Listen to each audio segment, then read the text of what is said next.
Hello friends, Devi's குக்கிங்கில் இருந்து உங்களை அன்போடு வரவேற்கிறேன். வாங்க, இன்றைக்கி நம்ம ஒரு காஞ்ச நெத்திலி போட்டு கத்திரிக்காய், முருங்கைக்காய், உருளைக்கிழங்கு ஒன்று போட்டு ஒரு குழம்பு வச்சிடலாம். கருவாட்டு குழம்பு மாதிரி. அதனால் சூப்பராக சுவையாக இருக்கும் இந்த மழை காலத்துக்கு. வாங்க எப்படி செய்யறதுன்னு பார்க்கலாம். பாருங்கள், இதுக்கு 2 வெங்காயம், பூண்டு ஒரு 2, தக்காளி 2 ரெடி பண்ணி வச்சுருக்கேன். காஞ்ச நெத்திலியை நம்ம ஃபஸ்ட்டு சுடு தண்ணி ஊற்றி ஒன்று ஒன்றா சுத்தமாக சுரண்டி கழுவி எடுக்கணும். ஏன்னா இதில் சின்ன சின்ன மண் இருக்கும். இது கழுவிட்டு இந்த அளவுக்கு புளி ஊற வச்சுக்கலாம். ஊற வச்சு நம்ம கரைச்சி வடிகட்டிட்டு இந்த குழம்பு செய்யலாம். கேஸ் பற்ற வச்சு ஒரு கடாய் வச்சுருக்கேன். ஒரு 2 கோழிக்கரண்டி எண்ணெய் போட்டுக்கலாம். ஒரு அரை ஸ்பூன் கடுகு போட்டுக்கலாம். கடுகு பொரிஞ்சிருச்சு. இப்போ நம்ம இந்த பூண்டை போட்டுக்கலாம்.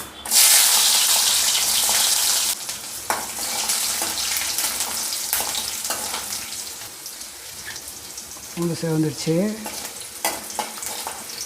இப்போ வெங்காயம் போட்டுடலாம்.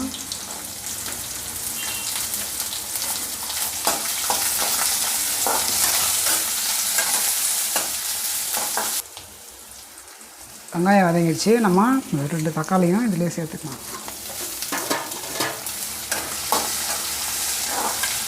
இப்போ கருவேப்பிலை ஒரு கொத்து போட்டுக்கலாம்.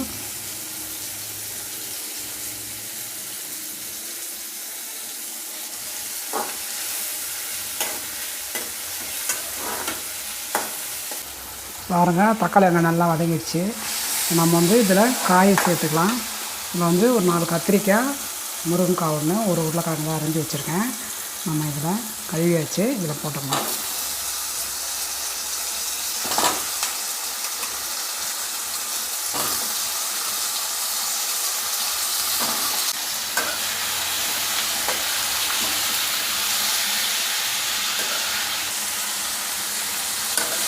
அவங்க நல்லா வதங்கிச்சு காயை. இப்போ நம்ம இந்த சில்லி பவுடர் ஒரு அரை ஸ்பூன் போடுறேன். ஏன்னா குழம்பு மிளகாத்தூள் போட போகிறோம். அதுக்கு அடுத்து மஞ்சள்தூள் சின்ன ஸ்பூனு, குழம்பு மிளகாத்தூள் போடுறேன். குழம்பு மிளகாத்தூள் இந்த புளிக்கு தகுந்த 3 ஸ்பூன் போட்டுக்கலாம். அதான் கரெக்டாக இருக்கும். போட்டாச்சு. கல் உப்பு போட்டுக்கலாம். கல் உப்பு இந்த அளவு போட்டுக்கலாம்.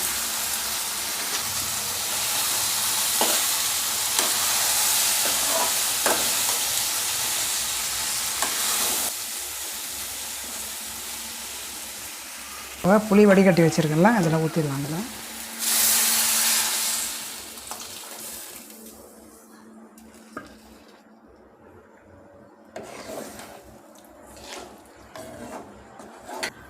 காரம் உப்பு கரெக்டாக தான் பார்த்தோம். இந்தமாதிரி குழம்பு வைக்கும்போதே பார்த்துட்டா தான் நம்மளுக்கு கரெக்டாக போட்டுக்கலாம். உப்புலாம் கம்மியாக போட்டுட்டு கொதித்து குழம்பெல்லாம் இறக்கி வச்சுட்டு போட்டாக்கா அது எவ்வளோ உப்பு போட்டாலும் பத்தாது, நல்லா இருக்காது. கரெக்டாக இருக்குது. இப்போ நம்ம இதை ஒரு மூடி வச்சிடலாம். இப்போ நம்ம இது திறந்துட்டு கொதிக்குது. நம்ம அந்த கழுவி வச்ச நெத்திலியை போட்டுக்கலாம். பாருங்கள் எப்படி கொதிக்குது. இந்த கருவோடு போட்டுக்கலாம். பாருங்கள், கழுவினோடனே இவ்வளோ தான் வந்துச்சு. அது நிறைய மண் இருக்கும். அதோ இந்த கருவோடு போட்டு வச்சா தான் குழம்பு அது ஒரு டேஸ்ட்டு. ஆனால் நீங்களும் இந்த மாதிரி வாங்கிட்டு செஞ்சு பாருங்கள். இப்போ இது இன்னும் நல்லா கொதித்து நல்லா சுண்டி வரணும் குழம்பு. அதுக்கப்புறமா தான் அது வரலாம். இது மூடி வச்சுக்கலாம். நல்லா சுண்டிக்குது பாருங்கள். குழம்பு நல்லா அதை திக்னஸ்ஸாக ஆகிடுச்சு பாருங்கள். இப்போ நம்ம இதை அப்படியே இறக்கிட வேண்டியதாக ரெடி ஆகிடுச்சு. குழம்பு எவ்வளோ திக்காகுது பாருங்கள். இந்த மாதிரி திக்காக இருந்தால் தான் குழம்பு நல்லாயிருக்கும். அதே சமயம் கரெக்டான புளி, உப்பு, காரம் எல்லாம் இருக்கணும். இல்லை டேஸ்ட்டாக இருக்கும். இப்போ டேஸ்ட் பார்க்கலாம். இப்போ அருமை. நம்ம இதை வேறு பாத்திரத்தில் போட்டுடலாம்.